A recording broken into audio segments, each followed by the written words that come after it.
Moi, je crois que ça, c'est une vraie histoire ancienne, en fait. C'est une très ancienne histoire. Ça a été une réalité. Oui, mais à quelle époque même, d'abord? Moi, quand j'entends ceux qui donnent ce témoignage-là, ce sont des gens qui ont environ 70 ans.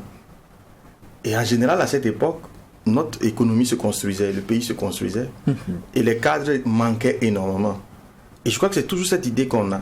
Parce que ces derniers qui avaient la chance d'avoir des bourses, et généralement c'est l'État. Et nos aînés, je dis, moi je le dis, j'assume, hein, nos aînés n'ont pas plus de mérite que nous.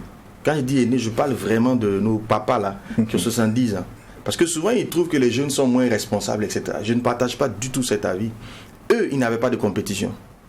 Ça veut dire que le gars, il est un peu, souvent il les met juste moyen. Comme ils n'ont pas beaucoup, l'État cherchait des gens, on les traquait pour les mettre à l'école, on les traquait pour leur donner des bourses, on leur donne des bourses, ils étudient.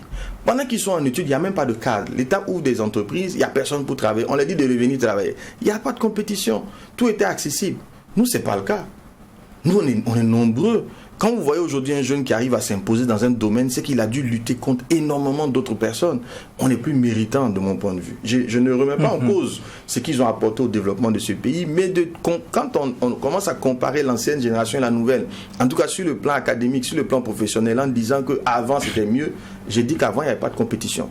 Aujourd'hui, nous, on est en pleine compétition. Et nous, nos études, ce sont nos parents qui les financent. C'est encore plus compliqué. Eux, ils avaient accès à des bourses incroyables. Donc quand même, il faut pouvoir aussi reconnaître notre mérite. Mais ça, c'est vraiment de l'histoire ancienne. Aujourd'hui, ce n'est plus du tout le cas.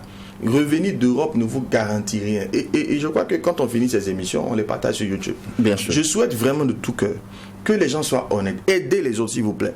Vous qui êtes allé étudier en Europe, vous êtes revenus là. Dites la vérité aux gens. Qu'est-ce que ça vous a apporté de plus? Souvent, ils sont frustrés. Hein. Je vous dis que la majorité regrette. Je vous donne une des raisons. Toi, tu vas en Europe. Généralement, si tu veux faire tout le cycle jusqu'au master, tu fais facilement 6 à 7 ans là-bas avant de revenir. Ton ami avec qui vous avez étudié ici, qui a fait un cycle court, une licence, après sa licence, il a commencé à faire des stages. 4 ans, c'est-à-dire 7 ans après, lui, il a une licence plus 4 ans d'expérience. Toi, tu reviens avec un diplôme et tu n'as aucune expérience. Parce que très souvent, quand ils sont là-bas, ils sont obligés pour vivre de faire ce qu'ils appellent en vivre Josie. Il va aller travailler dans un McDonald's, il va aller travailler dans une station, il va faire des travaux qui n'ont rien à voir avec sa formation pour pouvoir vivre, subvenir à ses besoins. Donc quand le gars il revient, il n'a aucune expérience. Mais il doit reprendre le parcours en faisant des stages sous la personne qu'il a laissée, qui est devenue chef de service. Et pour beaucoup, je vous assure, ils sont frustrés, ils ne comprennent pas. Parce qu'ils croyaient en partant qu'ils reviendraient occuper des postes. Non, ce n'est pas vrai. Ce n'est plus une réalité. En tout cas, j'invite à la réflexion. Hein. Je dis bien, c'est de la réflexion.